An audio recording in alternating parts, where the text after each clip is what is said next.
generosidade ao Senhor. Abra sua Bíblia em 1 Crônicas, capítulo 29. Enquanto você abre, lembrarei aos senhores que ofertar significa apresentar, dar ou entregar algo como oferta. É um presente, um sacrifício ou uma doação. E tem o propósito de homenagear, agradecer, louvar ou consagrar a alguém ou a uma divindade. Esse é o significado de oferta que o dicionário nos traz. Capítulo 29, versículo 5. 1 Crônicas 29, versículo 5. Isso.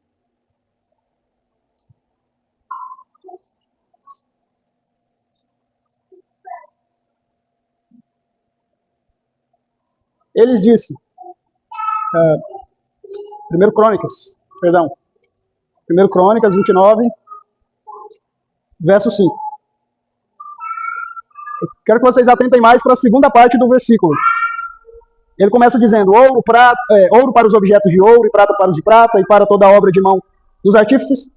E então vem a pergunta, quem, pois, está disposto hoje a ofertar com generosidade para o Senhor? É feita a pergunta. Quem, pois, hoje está disposto a ofertar com generosidade para o Senhor? E nós lembrando, nos lembrando que ofertar significa apresentar algo a Deus. O que é o ato de ofertar? Quando nós ofertamos algo a Deus, nós estamos consagrando a Ele uma parte daquilo que Ele já nos deu. Nós não estamos dando a Deus algo que Ele não tem. Nós não estamos oferecendo, toma, Senhor, vou te dar uma coisa que você não tem.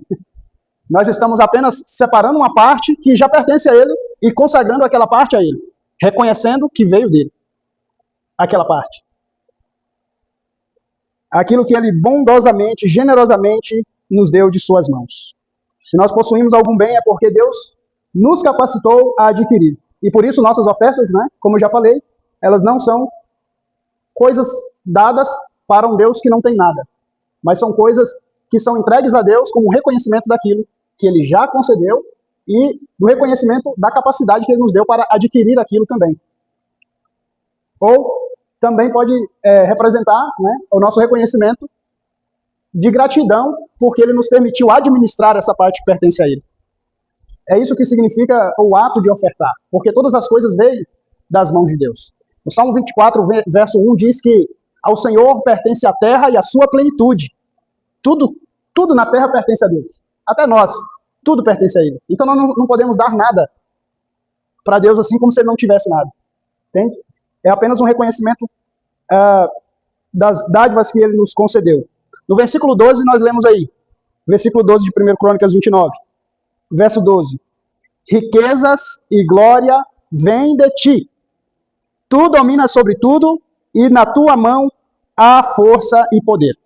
Contigo está o engrandecer e dar força a todos. As riquezas, tudo. O engrandecimento é Deus quem faz ao seu povo, a cada pessoa. Então o ato de ofertar é um reconhecimento de tudo que vem de Deus. Ser ofertante. Leamos o verso 14 aí. O verso 14 diz assim, porque quem sou eu e quem é o meu povo para que pudéssemos dar voluntariamente estas coisas? Porque tudo vem de ti, e nós só damos o que vem das tuas mãos. O que é ser ofertante, então, nesse caso? Para ser ofertante, primeiro é necessário ter o que ofertar. É necessário ter algo para ofertar. Não podemos ofertar algo que nós não temos. Você tem algo e oferta a Deus aquilo que você já tem. Deus não exige de você aquilo que você não tem, somente o que tem. E nós vamos ler no final um versículo que nos comprova isso. Deus é quem nos capacita até mesmo a adquirir riquezas. Deus quem nos capacita a adquirir riquezas. E a Bíblia diz isso. O nosso intelecto, as nossas habilidades, nossa disposição são dons e talentos concedidos por Deus.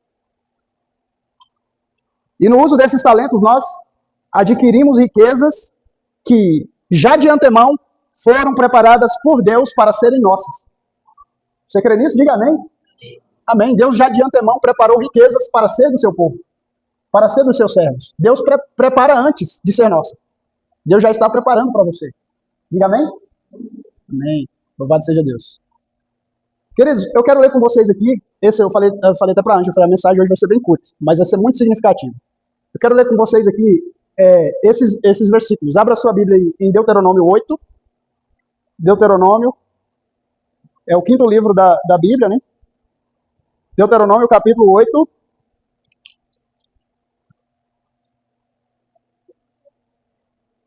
Deuteronômio 8,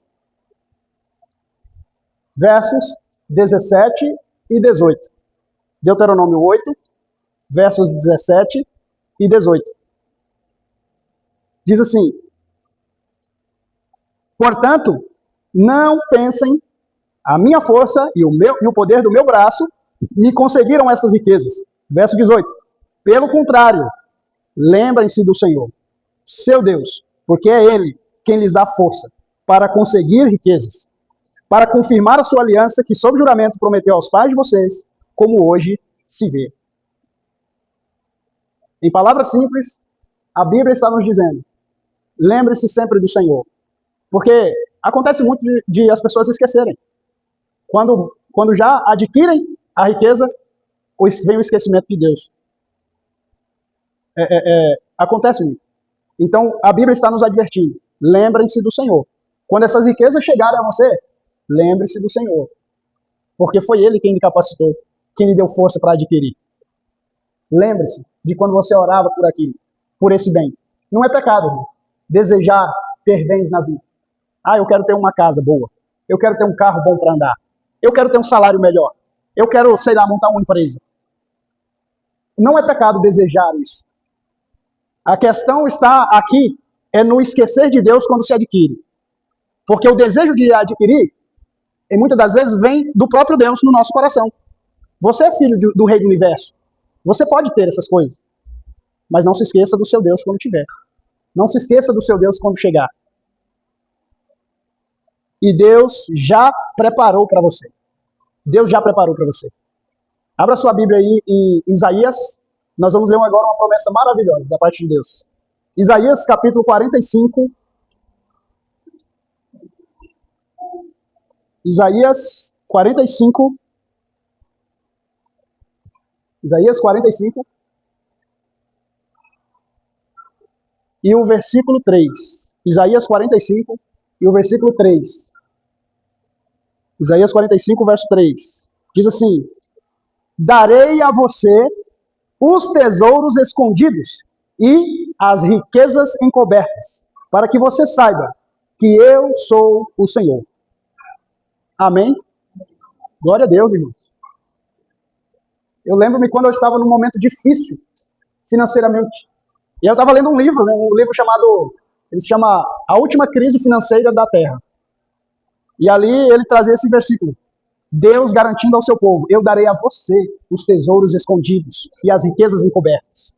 Está encoberto aos nossos olhos. Talvez você começou o ano aí já endividado, desempregado, sei lá que situação financeira você está, e você talvez está fazendo seus cálculos aí para o final do ano, daqui a 2, 3 anos, ainda não terminou de pagar a dívida, ou ainda não conseguiu o que gostaria de adquirir, mas Deus milagrosamente pode operar nesse caminho. E ele diz: eu darei a você aquilo que você não está vendo. Você não está vendo isso, mas eu colocarei diante de você. O nosso Deus é um Deus de milagres. É um Deus poderoso. Tudo pode fazer acontecer. Deus é o maior ofertante. Foi o primeiro a nos ofertar. Volta lá para 1 Crônicas 29. 1 Crônicas 29.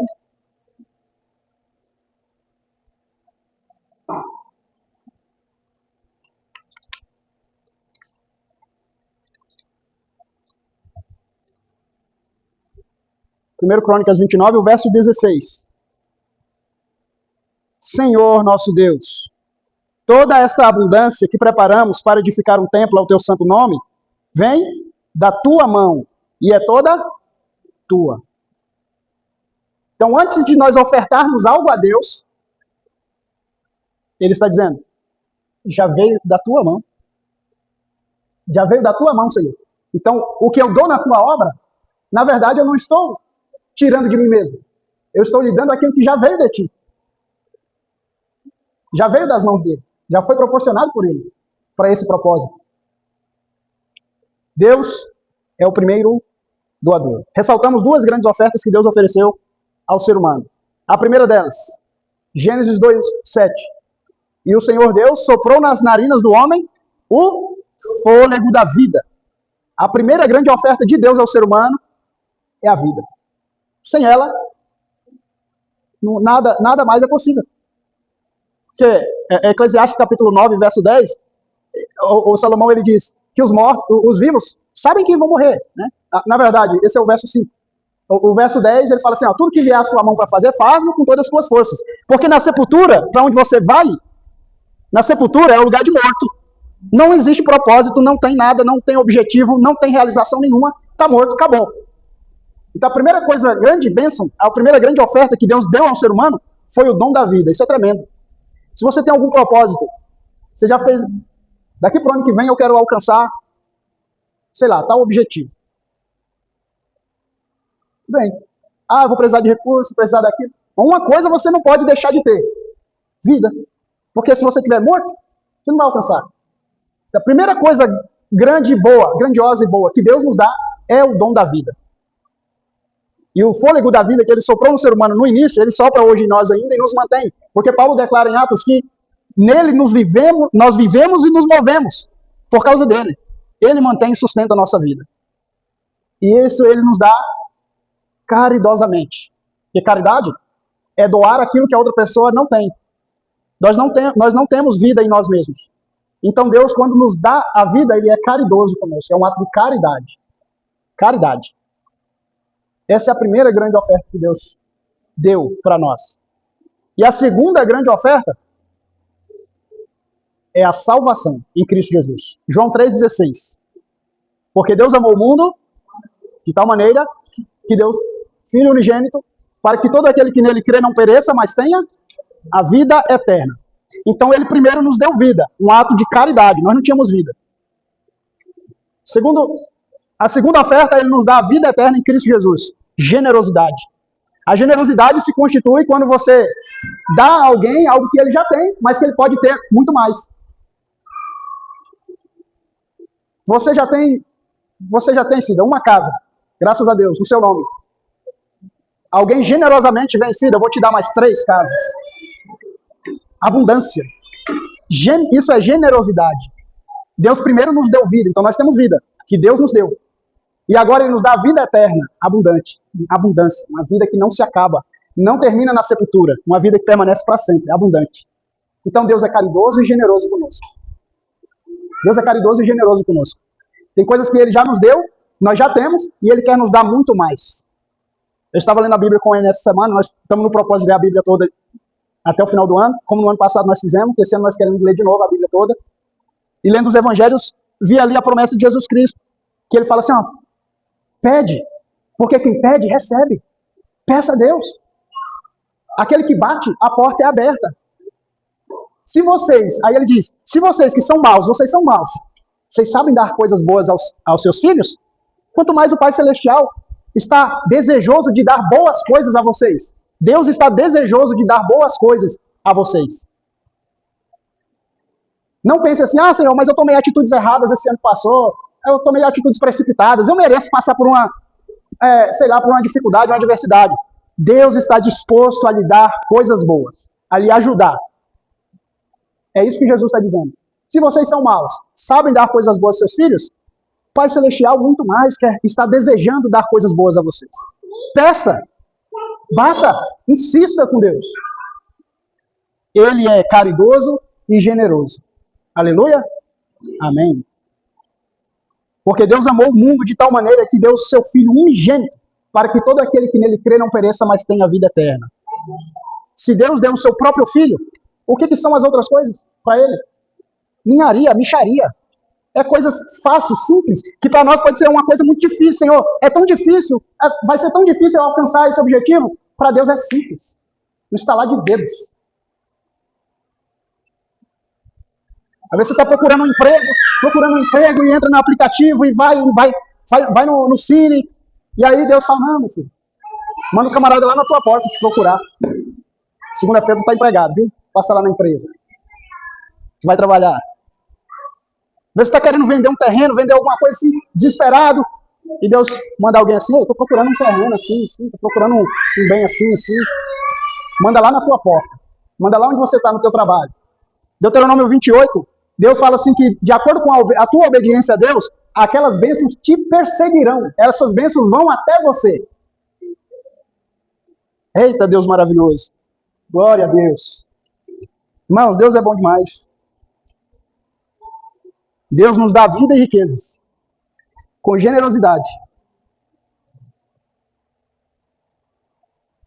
E Ele nos dá o exemplo. Ofereça você também a Ele com generosidade. Mas você pode dizer, Senhor, eu não tenho muito a oferecer. Você pode dizer hoje, Senhor, eu não tenho muito a oferecer. As condições que eu estou hoje, não tenho muito que oferecer para Deus. Mas escute com atenção. Deus não quer aquilo que você não tem. Deus não exige de você aquilo que você não tem. Abra a Bíblia aí em 2 Coríntios, capítulo 8, versos 11 e 12. 2 Coríntios, capítulo 8, versos 11 e 12. 2 Coríntios, capítulo 8, versos 11 e 12.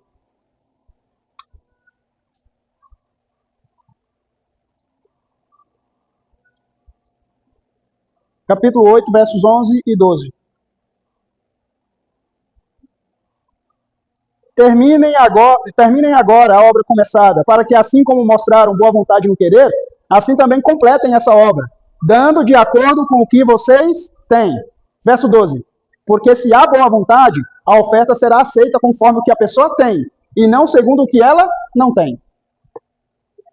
Então Deus não exige de você o que você não tem. Se você está pensando, mas hoje eu não tenho nada. Hoje eu não tenho muito. Mas faça um propósito com Deus. Deus quer colocar na sua mão para ver você ofertar para Ele. Davi era um pastorzinho que não tinha nada, né? Nós falamos semana passada aqui.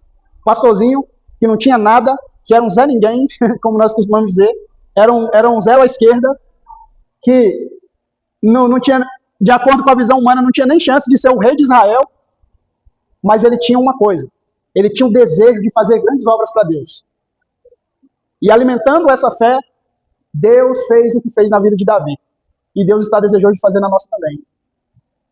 Irmão, se você não tem nada a oferecer a Deus, peça. Ele está desejoso de dar.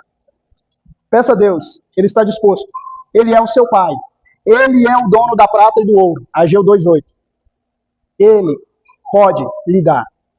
E o meu apelo para você nessa manhã é esse. Para nós. Vamos colocar no nosso coração um compromisso com Deus. Senhor, se tu colocares essas bênçãos na minha mão, eu liberalmente darei a tua obra. Olhamos para a nossa igreja aqui, por exemplo. Está afindando o ano, e eu conversando com a França ali, a gente, nossa, não podia colocar um ar-condicionado aqui, né? Fazer a pintura. Quem sabe a gente alcolchoar esses bancos aqui para ficar melhor para a gente, colocar mais um banco aqui. Quantas coisas a obra de Deus precisa. E talvez nós não tenhamos a condição agora. Mas eu tenho a certeza que Deus está querendo colocar nas nossas mãos para a gente levar avante. Eu quero convidar você agora a se ajoelhar onde você está e falar com Deus. E explicar a Ele a sua situação. E fazer esse compromisso. Se não pode ajoelhar, só fecha os olhos. Né? E fale com Deus. Ele está aqui nessa manhã, disposto a nos ouvir.